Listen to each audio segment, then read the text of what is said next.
Hello everyone. हम लोग अपने चैप्टर पे वेव ऑप्टिक्स पे। तो आज हमारा तीसरा लेक्चर है। मेरा नाम है Vaibhav Tiwade. I am from triple I T Sri City computer science branch. तो आज हम लोग अपने ये जो चैप्टर है, चैप्टर नंबर 10 वेव ऑप्टिक्स के थर्ड नंबर लेक्चर पे है। तो चलिए स्टार्ट करते हैं अपना लेक्चर।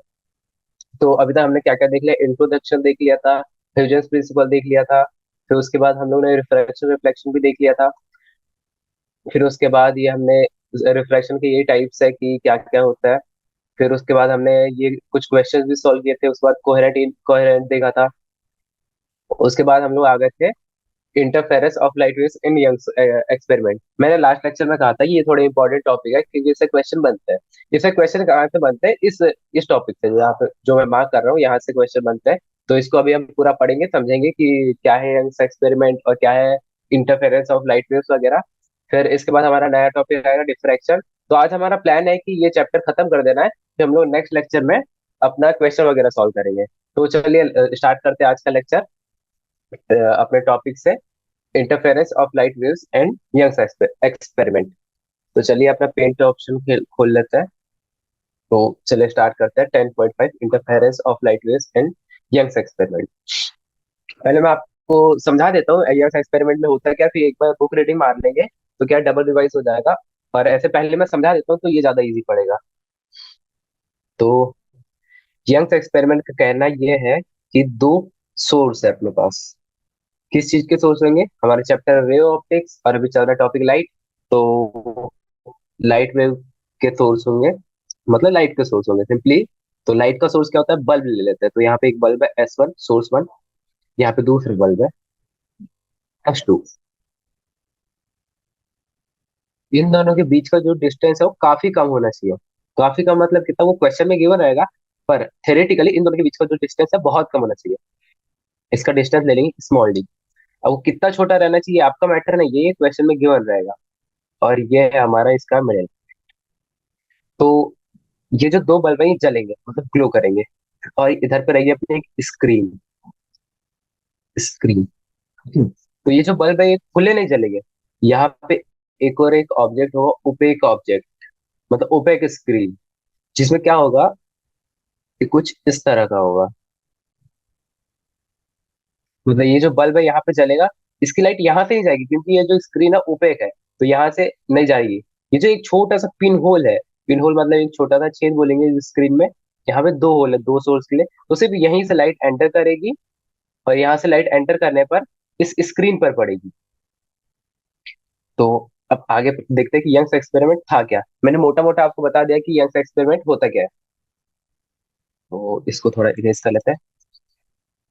आपको सेटअप बता दिया कि दो सोर्स होता है, एक ओपेक वाली स्क्रीन होती है जैसे कि ये हमने ड्रॉ करी है, और आगे एक स्क्रीन होती है जिसमें अपने को लाइट का बिहेवियर चेक करना है या फिर जो भी एक्सपेरिमेंट है वो पता करना है, जैसे हम लोग हर बार करते हैं।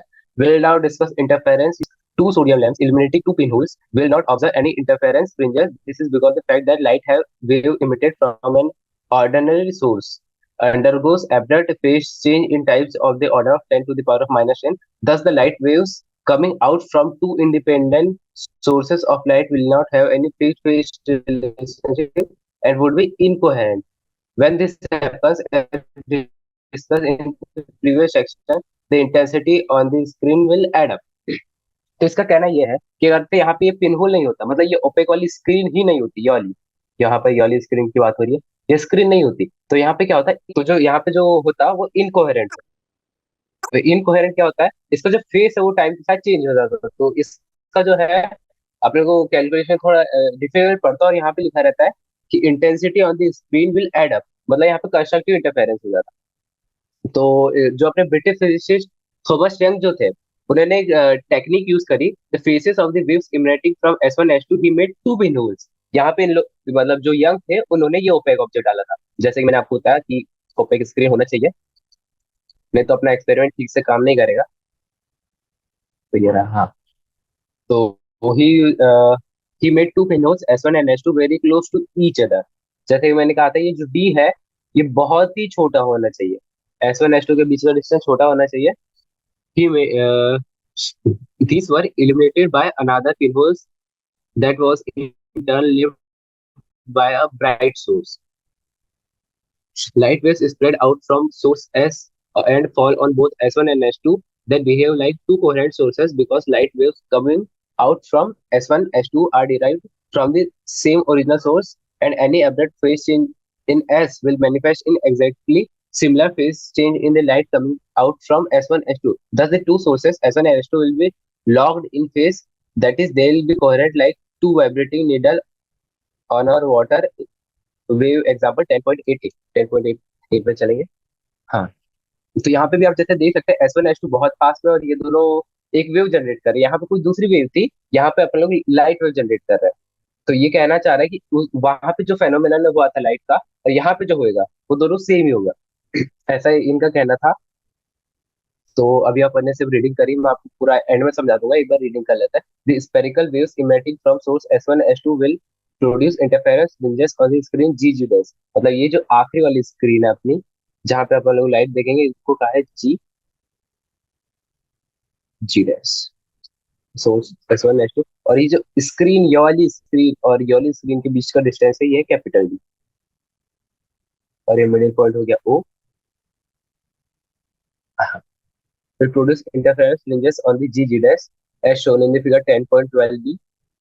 इस टाइप की कुछ स्क्रीन पर वहां पे वो फ्रिंजेस आ जाएगी, सॉरी, इस टाइप से। तो the position of maximum and minimum intensity calculated by the using the analysis given in the section 10.4।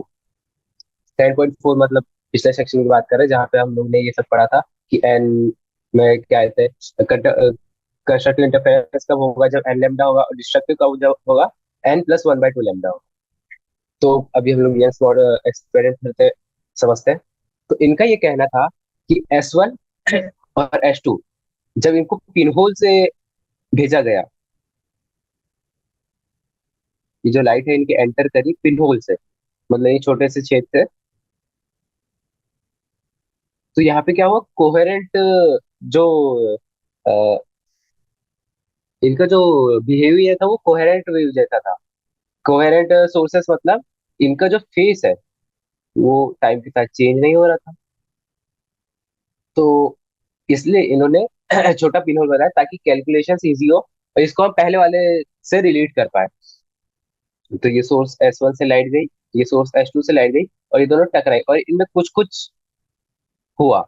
मतलब यहाँ पे या तो कंस्ट्रक्टिव इंटरफेरेंस हो सकता है या फिर डिस्ट्रक्टिव इंटरफेरेंस हो सकता है, वो हम आगे पढ़ते हैं, वो किस चीज पे डिपेंड करता है। तो ये जो स्क्रीन पर लाइट टकराई और यहाँ पे कुछ कुछ जनरेट हुआ, यहाँ से भी कुछ कुछ जनरेट हुआ, तो यहाँ पर जो इन दोनों वेव्स का इंटरफेरेंस होगा, तो हम लोग इसी इंटरफेरेंस की बात करेंगे। तो आप लोग समझे कि यहाँ पे पिनहोल ही क्यों लिया गया। पिनहोल नहीं होता, अरे पूरा खुला में लाइट छोड़ देते हैं S1 S2, तो यहाँ पे इनकोहेरेंट सोर्स बनता। क्या बनता है, इनकोहेरेंट। मतलब उसको जो है टाइम के साथ चेंज होता और हम लोग का कैलकुलेशन उतना इजी नहीं हो पाता। That's why we choose pin holes. तो आगे चलता है। हाँ, तो इस पैरा पे आ गए। वो जो पहला था वो बहुत थेरेटिकल चीज थी, ये एक्चुअली एग्जाम में पूछा भी जाता। मेन चीज ये है, दिस कैलकुलेशन पार्ट। हाँ, we will have constructed interference resulting in a bright region. तो ये ब्राइट रीजन क्या है, जब हम लोग यहाँ से S1 S2 से लाइट छोड़ेंगे तो जो अपनी स्क्रीन है, ये जी डैश, ये वाली स्क्रीन की बात कर रहे हैं, ये वाली जी और जी डैश, यहाँ पर कुछ ऐसी फ्रिंजेस आएंगी। कैसी ऐसी, कहीं पे डार्कर होगी, कहीं पे लाइट होगी, कहीं पे काला होगा, कहीं पे व्हाइट होगा। तो ये सब क्या है और कैसा है ये सब देखेंगे। तो we will have constructive interference, यहाँ पे लिखा हुआ है, resulting in a bright region. जहाँ पे ब्राइट रीजन है वहां पे कंस्ट्रक्टिव इंटरफेरेंस हो रहा है, जहाँ पे ब्लैक कलर का शेड है वहां पे डिस्ट्रक्टिव इंटरफेरेंस हो रहा है। तो कहाँ पे कंस्ट्रक्टिव होगा, कहाँ पे डिस्ट्रक्टिव होगा, मतलब उनका डिस्टेंस कैसे पता करें। तो अपने पास एक वो है फॉर्मूला जो कहता है X is equal to N lambda D by D, where N is equal to 0 ± 1 ± 2। N simply whole number है। तो लेमडा क्या है, जिस लाइट को हम लोग यहाँ से छोड़ रहे हैं, मतलब सोर्स S1 S2 जो है, इनकी लाइट की वेवलेंथ। वेवलेंथ तो आपको पता ही क्या होता है। डी क्या है, स्क्रीन के बीच का डिस्टेंस। और ये छोटा वाला डी क्या है, दोनों सोर्स के बीच का डिस्टेंस। और ये एन क्या है, इसको ये वेरिएबल, इसको पहले 0 रखेंगे तो अपने पास एक कंस्ट्रक्टिव इंटरफेरेंस का डिस्टेंस आएगा, फिर एन 1 रखेंगे तो दूसरा आएगा, फिर 2 रखेंगे तो दूसरा आएगा। और सिंपली सिमिलरली हम लोग डिस्ट्रक्टिव इंटरफेरेंस की बात करेंगे, तो डिस्ट्रक्टिव इंटरफेरेंस का फॉर्मूला होता है X is equal to N plus one by two lambda D by D. यहाँ पे सिमिलरली डी अपना दोनों सोर्सेस के बीच का डिस्टेंस है, ये वाला डी स्क्रीन के बीच का डिस्टेंस है, ये लैम्डा जो लाइट वेव की वेवलेंथ है, और एन तो अपना zero plus minus one plus minus two, ये है एन। तो ये एक्स जो है ये डिस्ट्रक्टिव इंटरफेरेंस का डिस्टेंस बताता है, और जो ऊपर वाला फॉर्मूला इससे कंस्ट्रक्टिव इंटरफेरेंस का डिस्टेंस आता है। दस द इक्वली स्पेस कैसे है, क्योंकि आप जीरो रखेंगे तो इसका वैल्यू जीरो आ जाएगा, फिर वन रखेंगे तो one lambda D by D, फिर टू रखेंगे तो two lambda D by D, तो इनके बीच का डिस्टेंस कितना होगा, तो सारी फ्रिंजेस का लेमडा डी बाय डी, ये होगा ब्राइट वाली फ्रिंजेस के बीच का डिस्टेंस। और ब्लैक वाली फ्रिंजेस के बीच का डिस्टेंस क्या होगा, one by two lambda D by D, ये होगा डार्क वाली फ्रिंजेस के बीच का distance, D by two lambda D by D, दोनों को डिफरेंस लेंगे दोनों का, तो फाइनली ये आ जाएगा लेमडा डी बाय। तो ये है लाइट और डार्क फ्रिंजेस के बीच का डिस्टेंस। तो पूरे यंग्स फॉर्मूला में, मतलब यंग्स एक्सपेरिमेंट में यही था कि जब अपन दो सोर्सेस को लेंगे उससे लाइट निकालेंगे, तो अपने पास ये दो इंपॉर्टेंट फॉर्मूले आते हैं कि कहाँ पर डार्क फ्रिंजेस बनेगी और कहाँ पर लाइट फ्रिंजेस बनेगी। डार्क मतलब डिस्ट्रक्टिव और लाइट मतलब कंस्ट्रक्टिव। तो आगे बढ़ते हैं। हाँ, तो एक बार ये फिगर 10.13 में क्या लिखा है एक बार देख लेते हैं। कंप्यूटर जनरेटेड फ्रिंजेस, मतलब ये कंप्यूटर से जनरेट की हुई फोटो है, produced by two point sources S1 and S2 on the screen, GG dash corresponds to D 0.025। जैसे कि हमने कहा था D काफी छोटा होना चाहिए 0.025, और जो अपना D है, दोनों दोनों स्क्रीन के बीच का डिस्टेंस वो है 5 सेंटीमीटर, और लैम्डा जो है लाइट का वो है 5 × 10⁻⁻⁵ तो यहाँ से हम लोग सारी कैलकुलेशन कर सकते हैं इस फॉर्मूला से, lambda D by D N, और वो था N plus one by two lambda D by D. तो अपन लोग निकाल सकते हैं कि कहाँ पर कंस्ट्रक्टिव हुआ और कहाँ पे डिस्ट्रक्टिव। तो आगे प्रॉब्लम्स होंगे होपफुली, तो हम लोग वो प्रॉब्लम सॉल्व करेंगे, आपका कॉन्सेप्ट ज्यादा क्लियर हो जाएगा। तो अगला टॉपिक है diffraction. Diffraction, what is diffraction? अभी अभी हमने देखा कि सोर्स है, यहाँ पे एक पिन होल था, यहाँ से जब लाइट जा रही थी तो हम लोग ये जो मान लिया कि लाइट सीधी जा रही है, पर डिफ्रैक्शन का फेनोमेना ये है कि लाइट जो ऐसी जानी चाहिए थी, सीधी आ रही थी, सीधी जानी चाहिए थी, पर वो सीधी नहीं जाती, वो किसी एंगल में बैंड हो जाती है, किसी थीटा एंगल पे बैंड हो जाती है। ये वाली लाइट है, ये भी बैंड हो जाएगी थीटा एंगल पे, ये तीसरी वाली लाइट भी किसी थीटा एंगल पे बैंड हो जाएगी। This phenomenon is called bending of light, is called diffraction. कहाँ से बेंडिंग होगी, किसी नैरो इसमें से, पिन होल में से। तो हम लोग इसको रीडिंग मारते हैं पहले, diffraction. If we clearly look at a shadow cast by an opaque object close to the region of geometrical shadow, there are alternate dark and bright regions just like in interference। ये इस figure की बात कर रहा है कि यहाँ पे डार्क और लाइट फ्रिंजेस आएगी। Diffraction is a general characteristic exhibited by all types of waves, be it sound waves, light waves, water waves and matter waves। जो डिफ्रैक्शन फेनोमेना है, ये सारी टाइप की वेव्स होता है, ना कि सिर्फ लाइट वेव के सामने। लाइट वेव में जैसे कि हम यहाँ से आ रहे हैं, कोई पानी भी छोड़ दे, वाटर वेव, ये भी इसका भी फेनोमेना क्या है कि ये भी जब सोर्स से बाहर निकलेगा तो इसमें डिफ्रैक्शन फेनोमेना आएगा, मतलब ये ऐसे ऐसे फैल जाएंगे इसके वाटर के जो होंगे वेव, ये फेनोमेना डिफ्रैक्शन। जैसे हम लोग घर में पाइप होता है, पाइप का एग्जांपल लेते हैं, थोड़ा जनरल हो जाता है।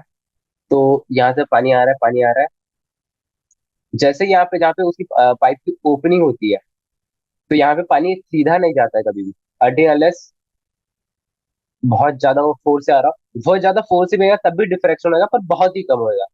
तो हमको ऐसे नेकेड आइज से ऐसे विजिबल नहीं होता है, पर इसमें डिफ्रैक्शन होता है और थोड़ा सा ये बैंड हो जाता है, जो वाटर का वो होता है स्ट्रीम, ऐसे जनरली आपने देखा होगा। तो ये फेनोमेनन है डिफ्रैक्शन, इसको थोड़ा इंग्लिश में यहाँ पे लिखा हुआ है बहुत बड़े में।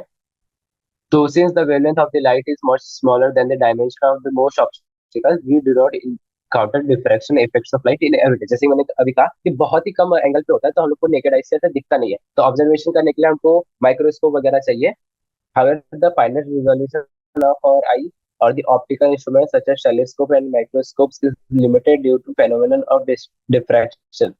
Indeed, the colors that you see when a CD is viewed is due to diffraction effect. Will now discuss the phenomenon of diffraction।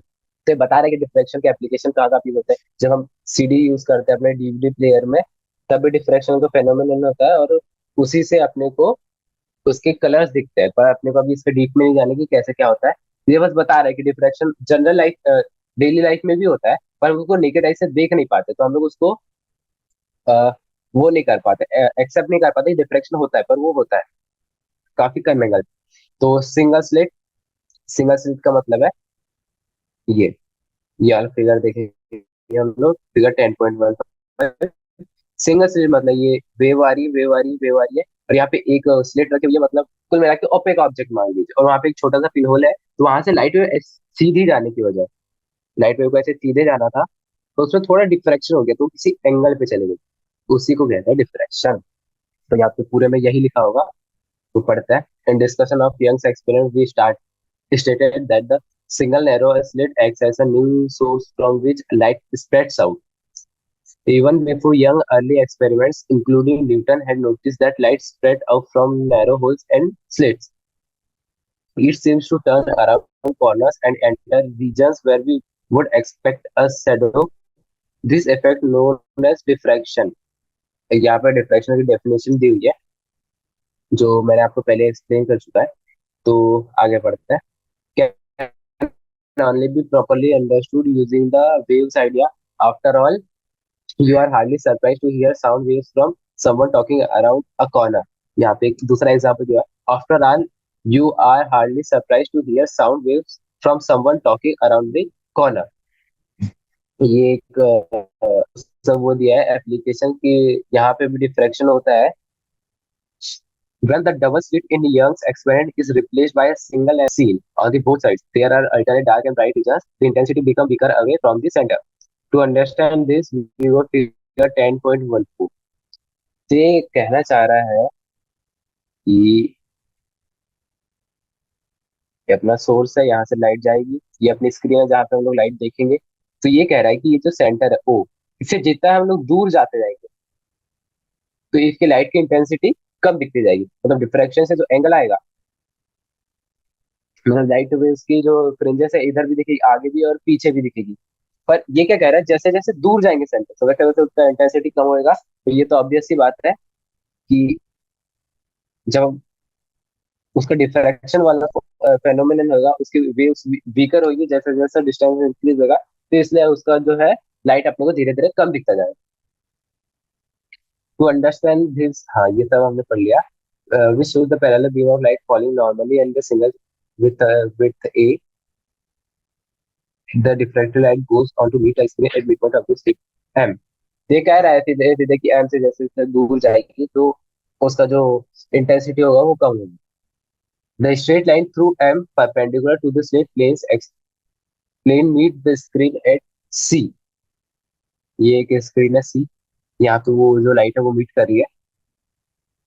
We want intensity at any point P on the screen as before, straight line joining P to the different points L, M, N, etc. can be treated as parallel, making an angle theta with the normal MC। तो ये कह रहा है कि अपने को ये जो लाइट आ रही है, ये कोई पॉइंट सी है, इस पे अपने को पता है कि लाइट की इंटेंसिटी क्या होगी, तो अपने को पता करना है ये जो पॉइंट पी है, इस पे इंटेंसिटी क्या होगी, और ये सी और पी के बीच का एंगल है theta. This angle is theta.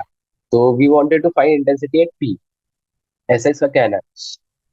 The basic idea is to divide the slit into much smaller parts and add their contributions at P with the proper phase differences। We are treating different parts of the wavefront at the slit as secondary source because the incoming wavefront is parallel to the plane of the slit। These sources are in phase। तो ये कह रहे हैं कि उनका phase same होगा, तो हम लोग क्या करते हैं, जो भी वेव्स का वो है,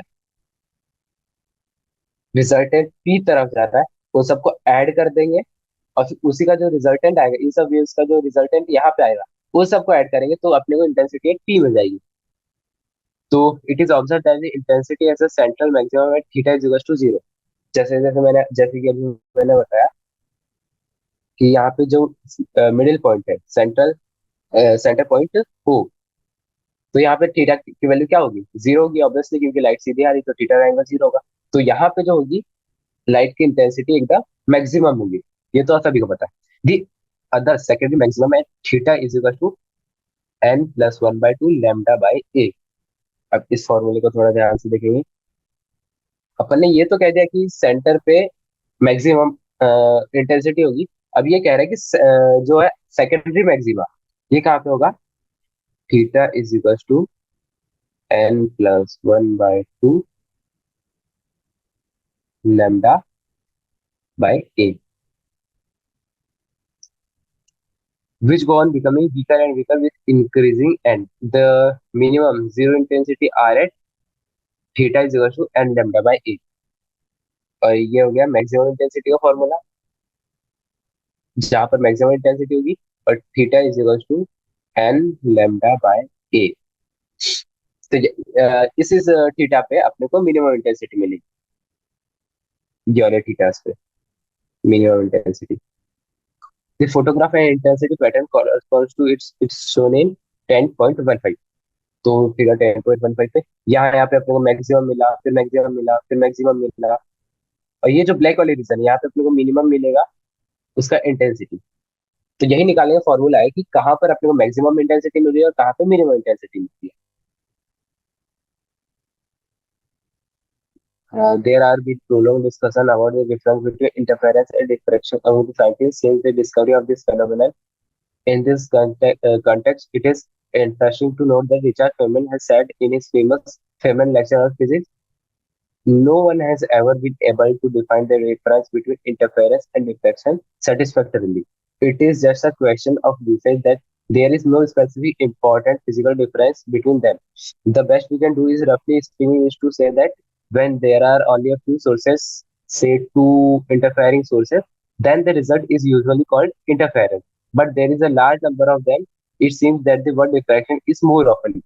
तो इन्होंने कहा कि डिफ्रैक्शन और इंटरफेरेंस का कोई डिफरेंस नहीं है, क्योंकि हम लोग इंटरफेरेंस में भी सेम ही चीज निकाल रहे थे कि कहाँ पे कंस्ट्रक्टिव इंटरफेरेंस होगा, कहाँ पे डिस्ट्रक्टिव इंटरफेरेंस होगा। डिफ्रैक्शन में वही चीज है, कहाँ पे मैक्सिमा होगा, कहाँ पे मिनिमा होगा। दोनों वाला कोई डेफिनेशन तो नहीं है, फिर ने एक डेफिनेशन देने की कोशिश की है। when there are only few sources, say two interfering sources, then the result is usually called interference। इसने कहा कि जब सोर्सेस मतलब दो ही है तो वहां पे इंटरफेरेंस होगा, और जहाँ वहां पे ज्यादा नंबर ऑफ सोर्सेस है तो उस फेनोमेनन को डिफ्रैक्शन बोल देंगे। मतलब दोनों में डिफरेंस नहीं है, बस नंबर ऑफ सोर्सेस के आधार पर इसको डिफरेंस किया गया कि किसको डिफ्रैक्शन बोलेंगे और किसको इंटरफेरेंस बोलेंगे। दोनों की डेफिनेशन में ये लोग डिफरेंस नहीं कर पा रहे। Seeing a single slit diffraction pattern, तो ये सिंपली एक वो एक्सपेरिमेंट है जो अपने को घर पे करना है। यहाँ पे जैसी जो ब्लेड होती है, रेजर ब्लेड, उसके उसका एक्सपेरिमेंट है जिससे हम डिफ्रैक्शन का पता लगा। तो ये तो इससे क्वेश्चन बनने की कोई चांसेस नहीं है, तो इस पार्ट को हम लोग स्किप करेंगे। तो यहाँ पे जो डेफिनेशन है ये पढ़ लेते हैं हम लोग। ये सिंपली बता रहा है कि अगर हम दो रेजर ले,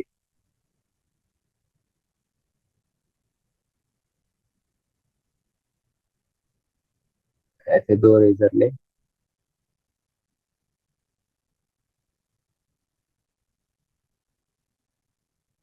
इसके बीच में कुछ होल होगा, तो यही इसे ओपेक का ऑब्जेक्ट ले लिया इस रेजर को, और ये जो है इस होल को इसे पिन होल मान लिया, और फिर यहाँ से ये लाइट डालेगा और फिर किसी स्क्रीन पे प्रोजेक्ट करेगा उस लाइट को, और फिर बताएगा the phenomenon of diffraction and all. तो इन interference and diffraction, light energy is redistributed. If it reduces in one region, producing a dark fringe, it increases in another region, producing a bright fringe. There is no gain or loss of energy, which is consistent with the principle of conservation of energy। तो यहाँ पे थोड़ा important point है। जैसे कि हमने अभी एक फिगर देखा था ऊपर पे कि ये कोई स्क्रीन है जहाँ पे अपन लोग ने ये रिफ्लेक्शन इंटरफेरेंस जो भी है वो लाया था। तो बीच बीच में क्या था, ब्लैक था, मतलब ब्लैक फ्रिंज थी, फिर व्हाइट फ्रिंज थी, फिर ब्लैक फ्रिंज थी, फिर व्हाइट फ्रिंज थी, फिर ब्लैक थी, फिर व्हाइट थी। तो क्या हम ये कह सकते हैं कि जो ब्लैक है यहाँ पे एनर्जी का लॉस हो गया, क्योंकि यहाँ पे एनर्जी कम है इसलिए इंटेंसिटी कम है, इंटेंसिटी कम है इसलिए यहाँ पे अंधेरा है। और जहाँ पे ज्यादा लाइट है वहां पे एनर्जी इंक्रीज कर गई है? नहीं, ऐसा कुछ नहीं हुआ है। Energy of energy, law of energy of conservation यहाँ पे कंजर्व्ड है। जहाँ यहाँ पे क्या हो रहा है, सिर्फ एनर्जी का ट्रांसफर हो रहा है। जहाँ पे डार्कर रीजन है वहां की एनर्जी बाजू वाले रीजन में चलेगी, इसलिए वहां पे लाइट की इंटेंसिटी थोड़ी ज्यादा दिख रही है। यहाँ पे ये बताया गया है कि इंटरफेरेंस और डिफ्रैक्शन में लाइट एनर्जी इज रीडिस्ट्रीब्यूटेड, ना कि उनका लॉस हुआ है। तो हम लोग एक बार देख लेते हैं हमने ऊपर से पढ़ा क्या है यंग एक्सपेरिमेंट में। यंग एक्सपेरिमेंट में अभी तक हमने कंप्लीट किया कि ठीक है, अब दो सोर्स है, उनके बीच का डिस्टेंस दी है और तो उनसे डी डिस्टेंस पे एक स्क्रीन पड़ी है, वहां से एक लाइट इमिट की गई। तो वो स्क्रीन पे कहाँ पे कंस्ट्रक्टिव इंटरफेरेंस होगा, कहाँ पे डिस्ट्रक्टिव इंटरफेरेंस होगा, तो ये है पता करना हमको। तो उसके लिए अपन लोगों ने फॉर्मूला डिराइव किया था, N lambda D by D, जहाँ पे एन जो है होल नंबर है। इसको जैसे जैसे एन की वैल्यू चेंज करेंगे वैसे वैसे हमको रीजन पता चल जाएगा कहाँ कंस्ट्रक्टिव हो रहा है, कहाँ पे डिस्ट्रक्टिव हो रहा है। और फिर जो डिस्ट्रक्टिव के लिए फॉर्मूला क्या था, N plus one by two lambda D by D. ये अपना इंटरफेरेंस फॉर्मूला था। ठीक है, अब हम दूसरे फेनोमेनन पे आ गए थे, रिफ्लेक्शन, जहाँ पे बेंडिंग ऑफ लाइट का अपन ने वो देखा, जहाँ पे लाइट बेंड हो रही थी। तो इसमें ये था कि थीटा जो है, थीटा क्या है, अपने जिस एंगल पे लाइट बेंड हो रही है वो एंगल थीटा। तो n plus one by two lambda by a. तो यहाँ पे मैक्सिमम इंटेंसिटी होगी जहाँ पे थीटा ये होगा, और n by two lambda by a यहाँ पे मिनिमम इंटेंसिटी होगी। तो ये दोनों फॉर्मूले, चारों फॉर्मूले याद करने, ये थोड़ा कंफ्यूजन होता है कि यहाँ पे कंस्ट्रक्टिव हो रहा है, यहाँ पे डिस्ट्रक्टिव हो रहा है। यहाँ पर अपने को लाइट बीम दिखेगी, मतलब लाइटर रीजन दिखेगा जहाँ पे इंटेंसिटी ज्यादा होगी, और यहाँ पे डार्कर फ्रिंज का रीजन पता चलेगा जहाँ पे इंटेंसिटी कम होगी। तो ये चार फॉर्मूले फॉर्मूले अभी तक हमने पढ़ा है। तो हमारा अगला टॉपिक है पोलराइजेशन, 10.7। तो what is polarisation? Polarisation start करते हैं। Consider holding a long string that is held horizontally. तो बोल रहा है कि एक रस्सी है, इसको अपन ने ऐसे पकड़ के रखा। दिस इज स्ट्रिंग, कुछ भी बोलो इसको, स्ट्रिंग बोलो, रोप बोलो, कुछ भी बोलो, ये एकदम टाइट बंधे होते हैं। और on the other end which is assume to be fix, मतलब ये फिक्स है एक end. If you move the end to the string up and down in a periodic manner, ये कह रहा है कि इस एंड को, मतलब ये एंड फिक्स है, और एक सेकंड फिर से ये बनाना पड़ेगा। हाँ, ये एक एंड है जो अपने हाथ में है, दूसरा एंड फिक्स है, और ये एक स्ट्रिंग। तो ये कह रहा है कि इसको पीरियोडिक मैनर में एक बार ऊपर करेंगे फिर एक बार नीचे करेंगे, पीरियोडिकली।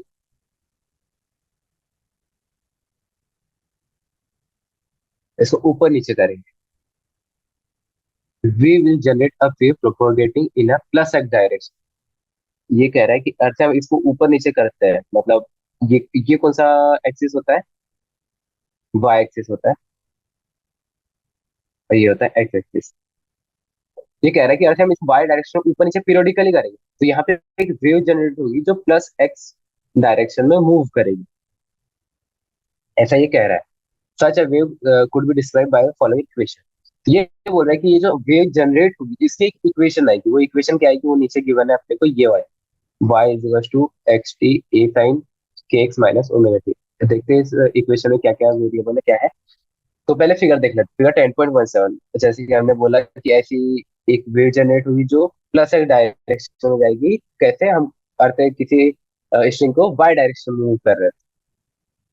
तो इस इक्वेशन पे आ जाता है, इक्वेशन है y is equal to A sine A X minus of omega T. और अपन लोग एक प्रीव्यू बना लेते हैं। y क्या है? टी टाइम पे अपनी जो वेव है उसका डिस्टेंस इन y डायरेक्शन। ए क्या है? उसका मैक्सिमम एम्पलीट्यूड, कि वो जो है अपनी मिडिल पॉइंट से कितना ऊपर गया है। साइन तो अपने को पता है, साइन एक्स। एक्स क्या है? उस पॉइंट की, जिस पॉइंट का अपने को वाई डायरेक्शन निकालनी है, उसका एक्स दूरी कितना है यहाँ से। This is x. और ओमेगा तो आपको पता ही है, ओमेगा इज अपना 2 पाई बाय टी। टी क्या है? Time period. तो ये इक्वेशन बताती क्या है? ये किसी पॉइंट की, जो एक्स दूरी पर है, जो पॉइंट एक्स दूरी पर है, उसकी टी टाइम पर पोजीशन बताता है। मतलब किसी, ये कोई एक्स डिस्टेंस है, यहाँ पर जो पॉइंट है वो टी टाइम पर कहाँ पर होगा, क्या वो यहाँ पर होगा, कि आपके यहाँ पर होगा, या फिर यहाँ पर होगा, यहाँ पर कहीं पे भी हो सकता है। तो ये इक्वेशन वही बताती है उसकी वाई डिस्प्लेसमेंट क्या है एट टाइम टी। तो ये वो इक्वेशन है। ये इक्वेशन बहुत ज्यादा इंपॉर्टेंट है, इसको थोड़ा ध्यान देंगे कि यहाँ पे सारे वेरिएबल है क्या, इसका क्या काम है, ये सब। तो where a and omega is, omega बताया, represent the amplitude and angular frequency. Omega अपनी एंगुलर फ्रीक्वेंसी है 2 पाई बाय टी, और ए जो एम्पलीट्यूड है अपना of the wave respectively for the lambda is equal to 2 pi by K. थोड़ा ध्यान देना कि ये क्या होता है। लैम्डा जो अपना वेवलेंथ है वो है 2 पाई बाय के। ये एक इंपॉर्टेंट फॉर्मूला आ गया। इक्वेशन तो इंपॉर्टेंट है ही, जैसे मैंने कहा था, ए sine K X minus omega T. इससे बहुत सारे क्वेश्चन बनते हैं, थोड़ा ध्यान देना इस टॉपिक पे। Represent the wavelength associated with the wave, ये लैम्डा की डेफिनेशन बताया। We have discuss propagation of waves in chapter 14 of class 11 text book. ये बता रहा है कि हम लोग वेव प्रोपगेशन पहले ही पढ़ चुका है। उसी टाइप से यहाँ पे हो रहा है, जैसे वेव प्रोपोगेट ही कर रही है ना। जैसे हम लोग इसके एक एंड को वाई डायरेक्शन मूव करें तो एक वेव जनरेट हो रही है, वो एक डायरेक्शन में प्रोपोगेट कर रही है। तो ये उसी से रिलेट करवाने की कोशिश कर रहा है। Since the displacement which is along the y direction is at right angles to the direction of propagation of the wave, we have what is known as transverse wave. Also, since the displacement is in y direction, it is often referred to as bipolarized wave. Since each point of the stream moves in a straight line, the wave is also referred to as linearly polarized wave. ये कह रहा है कि जो अपनी wave है, sorry ये अपनी स्ट्रिंग है, इसके जो सारे छोटे छोटे जो है पार्ट, बोले तो एलिमेंट, ये ना ही इधर मूव हो रहे ना ही इधर मूव हो रहे, ये सिर्फ वाई डायरेक्शन में ऊपर नीचे हो रहा है। तो इसको ये कह रहा है, ये इसको बोला लीनियरली पोलराइज्ड वेव। मतलब ये एक ही डायरेक्शन में चल रहा है, इसलिए लीनियरली परपेंडिकुलर, जिस जिस डायरेक्शन में अपनी वेव प्रोपोगेट हो रही है, उसके परपेंडिकुलर डायरेक्शन में उसके पार्टिकल्स मूव कर रहे हैं। इसलिए इसको एक टर्म दिया गया, linearly polarised wave. Okay. So, in the similar manner, we can consider the vibration of the string in the exact plane, generating a z polarized wave whose displacement will be given by z. तो ये सीधे से इसने axis change कर दिया है। यहाँ पे y हुआ करता था, y को इसने z से रिप्लेस कर दिया है। तो इसको थोड़ा हम लोग इस तरीके से देख लेते हैं। पहले हम लोग ने ये माना था कि ये y एक्सिस है और ये x एक्सिस है, तो इस बार इसने इसको z एक्सिस मान लिया और इसको x एक्सिस मान लिया। कुछ नहीं, इसने बस नाम चेंज कर दिया। It should be mentioned that the linearly polarized wave, जैसे कि मैंने कहा अभी अभी बताया, linearly polarized wave क्या होती है, are or transverse wave, that is the displacement of each point of the string is always right angle। Transverse क्यों बोला है? क्योंकि ये सिर्फ परपेंडिकुलर डायरेक्शन में ही मूव कर रहे हैं। परपेंडिकुलर डायरेक्शन किसके? जिस डायरेक्शन में अपनी वेव प्रोपोगेट हो रही है उसके परपेंडिकुलर डायरेक्शन में एलिमेंट मूव हो रहे हैं, इसलिए इसको बोला गया है transverse wave. Finally, if the plane of vibration of string is changed randomly in very short interval of time, then the what have is what is known as unpolarized wave.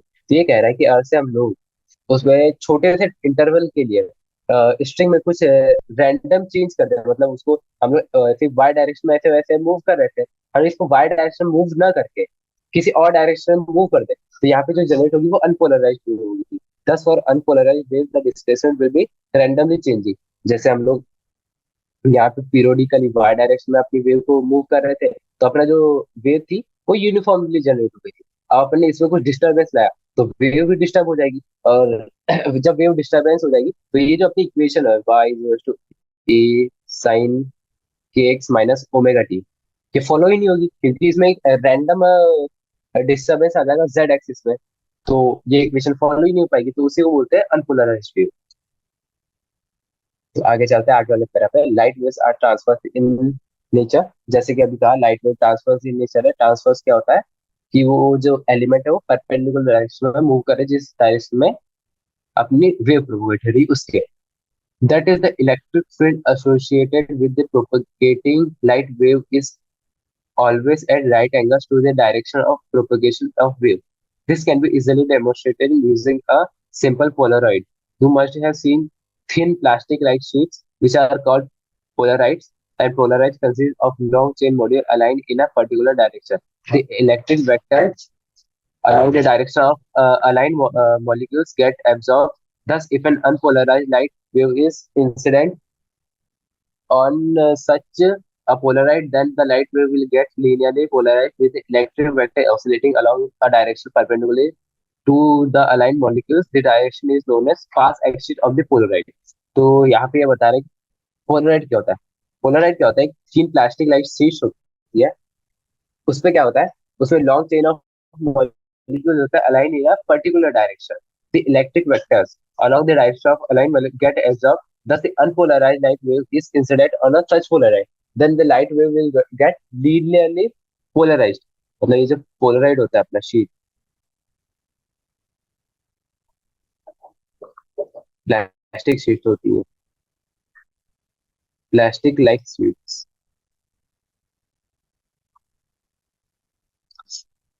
Electric wave मतलब electric vector डालेंगे तो जो अपने molecules होंगे वो absorb कर ले जाएंगे। Thus, if an unpolarized light wave is reflected on such an polarized, then the light wave will get linearly polarized. तो इसपे जो इलेक्ट्रिक वेव एब्जॉर्ब कर ली जाएगी, वो एक लाइट जनरेट करेगी, वो लाइट जो जनरेट करेगी वो लीनियरली पोलराइज, ये यहाँ पे यही समझाया है उसमें। So, thus, if an light from an ordinary source passes through a polarized sheet P1, it is observed that its intensity is reduced by half. ये बोला है कि पोलराइड जो है ये अपना पेपर, सॉरी शीट, इस पे अगर से हम लाइट वेव गिराए तो इसकी इंटेंसिटी जो होगी 1/2 हो जाएगी। I nought will be 1/2। It is observed that the reduced by half. Rotating P1 has no effect and transmitted B1 transmitted intensity remains constant. Let an identical place of polar P2 be placed before P1 as expected. The light from the lamp is reduced in intensity passing through P2 alone. But now rotating P1 has dramatic effect. Light coming from P2 or in one position, the intensity transmitted by P2 followed by P1 is nearly zero. ये कह रहा है पहले P2 था, उस पे intensity जो गिरी light intensity तो आधी हो, अब उसके ऊपर एक और पेपर लग गया P1। P1 के ऊपर जैसे गिरी तो गिरी, लेकिन जो P2 पर है उसका इफेक्ट आया, जो अपनी शीट P2 है उस पर नियरली जीरो इफेक्ट आया, मतलब उसने ट्रांसफर ही नहीं किया light. Wait turn 90 degree from the position P2 transfer nearly full intensity emerging from P2। जब हम इसको 90 डिग्री रोटेट कर दिए, 90 डिग्री के डायरेक्शन में रोटेट कर दिए इस डायरेक्शन में, तो जो इसकी इंटेंसिटी है ट्रांसफर की वो नियरली फुल आ गई, मतलब उसने पूरी की पूरी इंटेंसिटी अपनी P2 को दे दी। Transfer nearly the full intensity emerging from P2। The experiment figure 10.18 यहाँ पे ज्यादा अच्छे से गिवन है। हमको पहले यही फिगर चेक करना था। हाँ, तो यहाँ पर जब आप ये इसको P1 ले लेते हैं, इसको P2 ले लेते तो इसकी जब इंटेंसिटी P2 पर पहले जीरो गई, जब ये ऐसे दोनों एक ही जैसे खड़े थे, जब इसको 90 डिग्री रोटेट कर दिया गया P1 को, तो इसकी इंटेंसिटी इसके ऊपर पूरी फुल चली गई, इंटेंसिटी पूरी ट्रांसफर हो गई। ये जब इसे हम लोग समझाने की कोशिश कर रहे हैं, इसको बोलते हैं मेलुसिव लॉ। ये उतना इंपॉर्टेंट लॉ है नहीं, बस थेरेटिकली एक बार देखना जरूरी है। Intensity coming out of the single polarized half of the incident intensity by putting a second polarized. The intensity can be further controlled from 50% to zero of the incident by adjusting the angle between the path axis of two polarized. ये बता रहा है कि जैसे P1 पे गिरी तो उसकी intensity 50% हुई, तो 50 से जीरो करने पे अपने को, जब 50 से जीरो लाना है तो अपने को सही एंगल मैच करना पड़ेगा, तो इंटेंसिटी डाउन हो जाएगी। जैसे कि हमने देखा था कि ये दोनों एक ही जैसे खड़े थे, तो P2 पे इंटेंसिटी जीरो आ रही थी। ये यहाँ पे कह रहा है कि अगर जीरो लाना है तो हम लोग कर सकते हैं by changing the angle. Polaroids can be used to control the intensity in sunglasses, window window panes etcetera. Polaroids are also used in photographic cameras and 3D movies cameras. ये पोलराइड का अपने को वो बता रहा है एप्लीकेशन कहाँ का यूज होता है। अब लोग जहाँ पे लाइट की इंटेंसिटी कम करनी होती है, वहां पे हम लोग ऐसे दो शीट्स लगा रहते हैं और एंगल को ऐसे एडजस्ट करते हैं कि जो उनके इंटेंसिटी है वो लाइट की कम ज्यादा अपने नीड के हिसाब से एडजस्ट करता है। यही है पोलराइड्स का एप्लीकेशन। पोलराइड्स, इसका कोई न्यूमेरिकल क्वेश्चन नहीं आता, ये बस थेरेटिकली पोलराइड क्या करता है, लाइट की इंटेंसिटी चेंज करता है, एक्चुअली रिड्यूस करता है, चेंज भी नहीं करता है, रिड्यूस करता है, यही कहना था। तो ये क्वेश्चन आ गया, क्वेश्चन देख रहे थे थोड़ा। Discuss the intensity of transmitted light when a polaroid sheet is rotated between the cross polaroids. ये बोल रहा है कि कोई लाइट आई, व्हेन अ एक शीट ऐसी है, एक शीट क्रॉस है, मतलब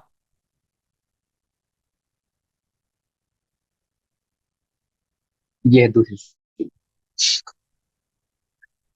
ये कह रहा है intensity of transmitted light when a polaroid sheet is rotated between two cross polaroids.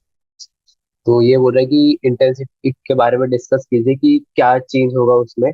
तो पहले जो लाइट की इंटेंसिटी आएगी वो तो आई होगी, आई नॉट होगी, सॉरी। तो ये मतलब जो इनिशियल वाली होती है हम उसको जनरली आई नॉट कंसिडर करते हैं।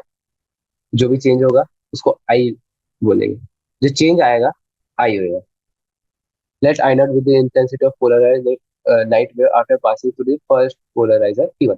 मतलब हमको तो पता ही है कि पहले पोलराइजर से पास होने के बाद उसकी इंटेंसिटी आधी हो जाती है। तो ये बोल रहा है कि पहले वाले से जब पास की उसने तो उसकी इंटेंसिटी आई नॉट बची, मतलब आई तो कुछ और ही होगी लाइट वेव से, वो आई होगी 2 I0। तो पहले वाले से पास होने के बाद आई नॉट बची, then the intensity of light after passing through the second polarizer P2 will be this। P1 से जो पास करे उसके बाद बचता आई नॉट, और फिर जब P2 पे पड़ा, जब P2 से पास किया तो उसकी इंटेंसिटी बची is I nought cos square theta. ये उसकी इंटेंसिटी बचेगी कब, P2 से पास करने के बाद। तो मैंने जैसे बताया था इसके लिए थीटा पे डिपेंड करता है। तो theta is the angle between pass axis of P1 and P2। ये P1 और P2 के बीच का एंगल है, P1 और P2 के एक्सेस के बीच का एंगल है, ये ध्यान देना है। P1 P2 के बीच का एंगल ये, सिंस P1 और P3 are called the angle between the parts, P3 will be theta by 2, pi by 2 minus theta. जैसे हमने कहा कि इनके बीच में तीसरा डाला गया है, तो उसका एंगल हो जाएगा पाई बाय 2 माइनस थीटा। तो ये हो गई दूसरे वाले से पास होने के बाद।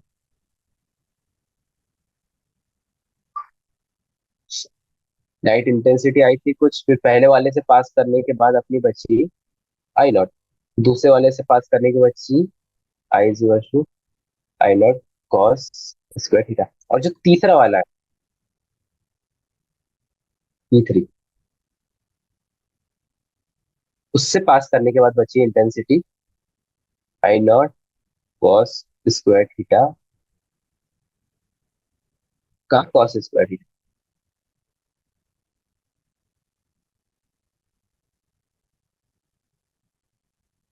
ओके।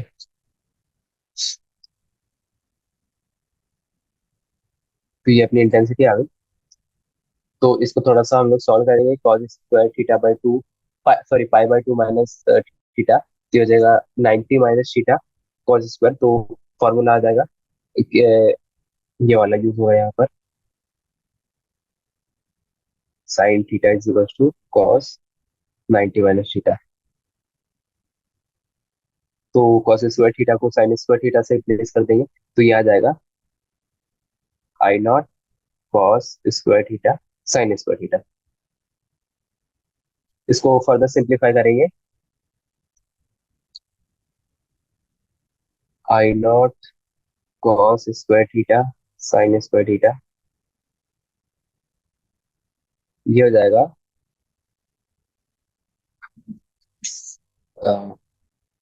तो मतलब कॉस थीटा और साइन थीटा क्या होता है, सॉरी मतलब two cos theta sine theta होता है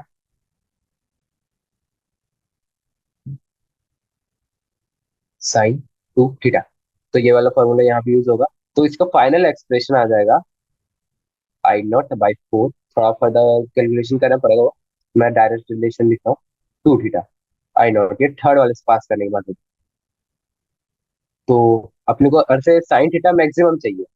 तो साइन थीटा का मैक्सिमम होता है, सॉरी साइन स्क्वायर थीटा का मैक्सिमम होता है जब थीटा हो जाएगा पाई बाई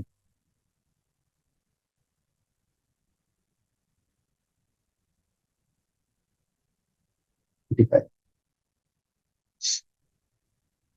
साइन, तो ये हो जाएगा साइन 90 हो जाएगा ये, क्योंकि थीटा अपना 45 डिग्री है, पाई बाय फोर। तो ये टू थीटा हो जाएगा 90 डिग्री। साइन 90 मैक्सिमम होता है, मैक्सिमम कितना होता है वन। तो अपना आई हो जाएगा आई नॉट बाय फोर।